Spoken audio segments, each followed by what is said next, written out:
Hello mga ka-offloader! Welcome back to my channel! Daghang salamat, thank you very much, Kater Shukran! So sa mga viewers at sa mga subscribers natin, So review na naman tayo ng ating mga top gainers ngayong araw na to. May gainers ba? FGen, PPC, Price Plaza, AEB, Aboitiz, Lusutan Group, Jollibee, SMC, San Miguel Corporation. Yan yung mga top gainers natin ngayon. Pero bago tayo magpatuloy, huwag kalimutan mag-subscribe sa ating channel. Libre lang po yan. Pakipindot naman ng subscribe saka bell button para naman kayo ma-notified palagi sa atong araw-araw na mga videos na ina-upload. Marami tayong videos diyan. Kaso walang viewers.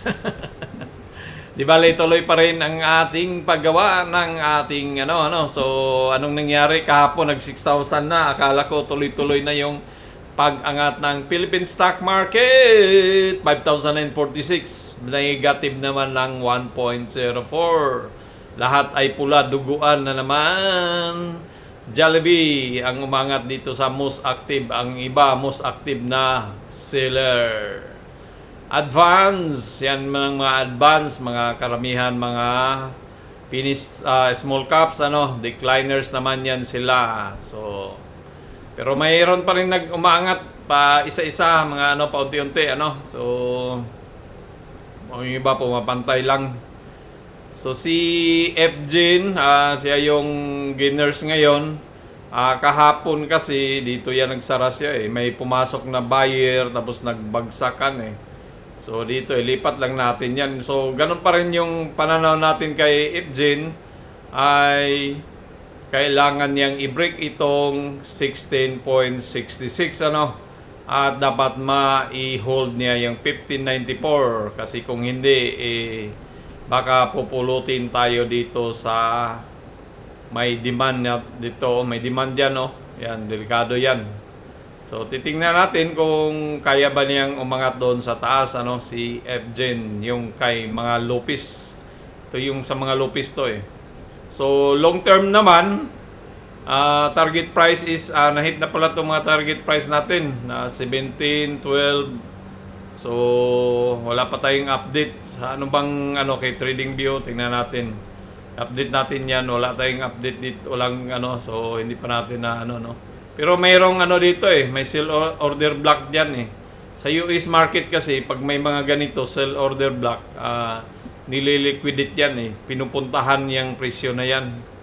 So sa Pilipinas dahil mabagal, so minsan matagal yan balikan So pakiramdaman mo muna kung ako dito kay Lopez, kung wala ka pang hawak naman, hintayin mo muna mag-breakout itong ma-break niya yung 16.66 bago ka pumasok para tuloy-tuloy na yun siya na paakyat. So baka magkunso-kunso lang din kasi diyan siya muna So bago siya aangat So yan lang si FGen, si Price Gas. So Price Corporation, ang nakaganda nito ni Price Corporation, meron siyang ginagawang pattern Kung mapansin nyo dito sa kadalasan na ginagawa niya, umaangat siya diyan, tapos nagkonso-konso, tapos angat, konso-konso naman, tapos angat, tapos magkonso naman yan diyan siya, tapos angat naman ulit, Ganon yung mga ginagawa niya Tapos ngayon, nag-consolidate naman siya dito. So, ibig sabihin yan, darating panahon, hindi natin alam kung kailan, o baka pag after nitong may dividends.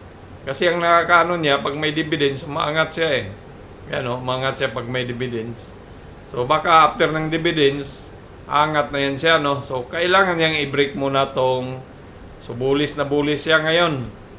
So, kailangan mo nang i-break itong yung presyo na yan, yung 15.40. Yan, yung may pula. So, tapos dapat mag-hold siya sa ating resistant na ito, yung 14.1. So, sa ngayon, mayroong kulay green nang lumalabas. Ibig sabihin diyan, maraming buyers to dito eh. Yung kulay green na yan, kung makikita nyo, yan.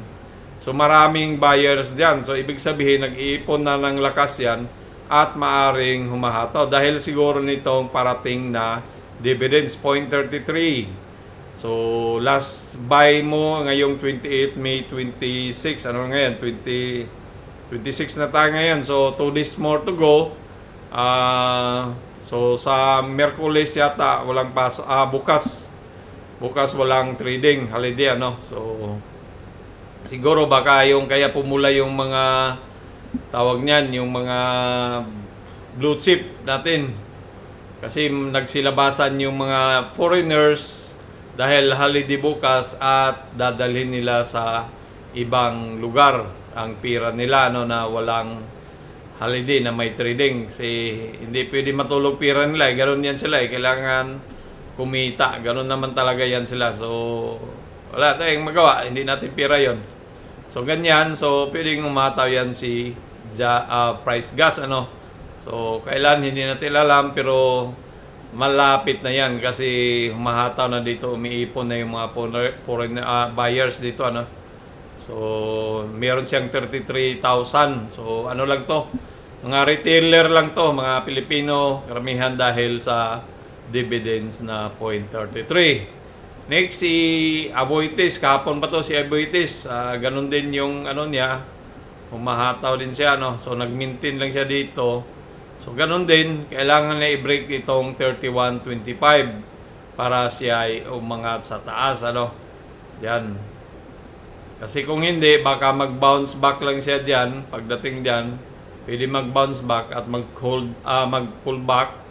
Tapos mag-bounce back dito dahil may support diyan. So baka magkonso-konso lang muna yan siya diyan ano, baka bago siya hahataw. So long term, ang target price naman ng ating mga broker ay 45, 44, 47. Nasa taas pa. So meron pang mga 10 pesos o 15 pesos na kikitain pag na-hit yung target price ano kay Aboitiz Equity. Next, we have LTG kay Losyutan. So, humataw siya ngayon. So, galing kahapon, so nag-up siya ng ilang percent. So, up siya ng almost 1%, ano. So, siguro dahil nitong dividends din na parating na 0.30 kada share. So, maraming mga retailer lang to kasi maliit lang eh, 312,000 lang share. So mga retailer lang yang bumibili. So si tawag niyan. So kung base dito bullish siya eh. Mayroong buyers na tumulak. Tapos may nagbenta naman na iba, siguro nainip, gustong lumabas. Ang dito, kailangan yang i-break itong may ginagawa siyang yang 15.22 na i-break niya ano. Tapos kung ma-break na yan, meron pang isa dito sa 15.44 at dapat mag-hold yan itong si Losyutan dito sa presyong 15 ano. Kikita niyo naman palaging siyang diyan eh. Pagdating dito umaangat tumutulak, so may malakas na support diyan at may resistant din dito, so kailangan nilang i-break yan ano. So long term, si Losyutan ay bumubuo siya ng bullish plug. Yan, bullish plug, yan, bullish plug yan. Yan yung binubuo. Ito yung poste ng plug. Tapos ito naman yung bandila niya, ganyan, di ba? So yan yung So ang long term naman dito kay Losyutan, wala tayong broker na kuha. Presyo ng mga broker. So itong plug na hiniram natin din nila doon. Bakit kaya wala tayong target dito kay Losyutan? Meron to eh. Baka dabura ko lang siguro. So tingnan natin si TradingView anong target price niya. So meron siyang forecast na negative naman, down. From 15 down na siya, 12 na yung niya So from 15, so maaring mag-down daw dito sa 12 pag ganun yung ni TradingView. Dito sa 12 siya ang direction. Pero kung kung sa pattern titingnan natin, bullish plug naman, so maaari siyang humataw dito sa 20. Si Lusyutan. Ito na yata yung pinakamataas niya na presyo. Ano, meron pa ba? Meron. So, meron dito sa taas. Yan siya talaga. May 20 diyan na, ano, na may sell order block sa 20 sa week o 1 week time frame, ano. Kikita natin sa 1 week time frame yan, no. Sa 1 week time frame mayroong 20 na pula. So, parang ganon yan. Parang ano lang din. Iyan lang si Lusyutan Group. Next, we have Jollibee. So, si Jollibee, maraming ano to kasi parang matanggal daw sa tawag niyan. Maging small cap na lang daw siya. Pero wala pa namang balita na matanggal sa Philippine Stock Market Index. Ano? I mean, dito sa nagda-drive sa presyo na yan, yung 30 stocks na blue chip. So, parang wala pa ng balita na matanggal siya sa blue chip, pero malay natin kasi mag-rebalancing yung ano siguro ngayong katapusan eh. So si Jollibee naman ay mura na siya ngayon at baka babawi sa second quarter para umangat yung income nila. So magmahalan na yung bilihin ni Jollibee, mga presyo ng kanyang mga bilihin, ano. So si Jollibee, target price naman natin dito ay kailangan muna niyang i-break itong kulay blue na yun, yung 141.9, at dapat mag-hold siya dito sa 131, ano. So, meron namang volume na pumapasok. Tapos, sa ano natin, pattern, nasa channel siya, baba lang ng channel kamo. So, titingnan natin, ito yung ano eh. So, merong isang bottom dito, ano. So, pwedeng igano natin yan. Connection. Siya na yung pinaka-bottom. So, diyan siya na parang ganun para pasok siya sa channel. So kung dito siya may imbalance dito, yan, no. Pwedeng balikan niya yung imbalance na yan, i-fill in niya tong imbalance. Puro seller kasi yan diyan eh. So walang resistant kung angat yan, walang ganong resistant diyan kasi walang ganong buyers. So yan, no, puro seller, bagsak. So ibig sabihin pag ma-break na to niya, hataw yan dito sa 164. At meron tayong sell order dito na mag-resist siya diyan kasi may buy and sell dito, may trading nangyayari kasi nag-consolidate siya dito eh. So mayroong trading na buy and sell nangyayari. So maring may mga seller diyan na pagdating dito, babagsak yan si Jollibee ulit dito, mag-pullback, ano, bago siya angat ulit. Kasi itong pula na yan, mga seller yan, eh, sell order block na yan eh. So may mga may hawak na nag-stop loss. So dito din meron. So target price naman ni Jollibee is 185, 300, 280. So meron tayong hawak dito nasa 211. So pagsahod na lang ano lang natin 'yan, piso cost averaging. Ito meron naman tayo kay Jollibee San Miguel Bear, parang walang gana mag-ano ngayon parang stock lang din na pulahan kasi. So si San Miguel, ganun din yung ano natin. So akala natin dito niya i-drop yung sungkitin yung ano. So may pag-asa pa rin na sungkitin niya yung itong mga ano na yan, sell order block na yan.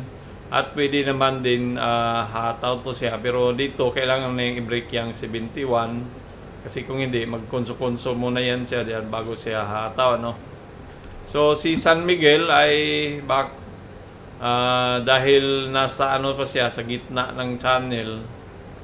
So mayroon dito, ito pwede itong maging ano lang muna, yung muna dito ang ano, may top dito eh. So pwede pagdating diyan, pwede yan, pullback siya, no. Magkaroon siya ng pullback. Kasi yun yung ginawa niya dito eh. Pagdating dito, nag-resist, nag-pullback. So sa ngayon, nandito pa naman siya sa ano, kung hindi siya kung magtuloy-tuloy to siya, i-break niya to or dito. So, pagmasdan mo lang to kasi baka sungkitin to eh.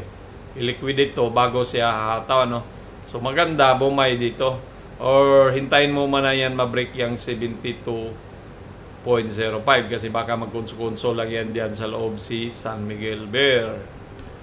Yan lang po ang ating review ng ating top gainers. So, ang ano naman ay ang piso palitan nasa 61.59 pa rin. Ang crudo bumaba ng ano ba yung crudo? Ano ba yung Brent natin? Baba naman ng Brent eh, pero bakit ano yung yung crudo nasa 95 eh. Pero bakit bagsak yung Philippine stock market? Siguro nga dahil holiday bukas. Yun ang paningin ko eh. Yun ang dahilan na nagsialisan yung mga investor na foreigner at dadalhin nila yan bukas sa ibang bansa ng Asia, Indonesia, Thailand, Singapore, China, o Hong Kong, Japan, o Korea. Doon sila magti-trade muna, ano. So, babalik din yan. Baka sa Huwebes, babalik na naman yan sila kasi may trading na naman. So, mura na yung iniwan nila na stock. So, bibilin nila ulit yan, ano. So, yan lang po. Huwag kalimutan mag-subscribe sa ating channel. Comment down below kung anong stock ang gusto nyong ipa-review. Subukan natin. Maraming salamat. Daghan salamat. Adios mi amigos, mi amigas, babus.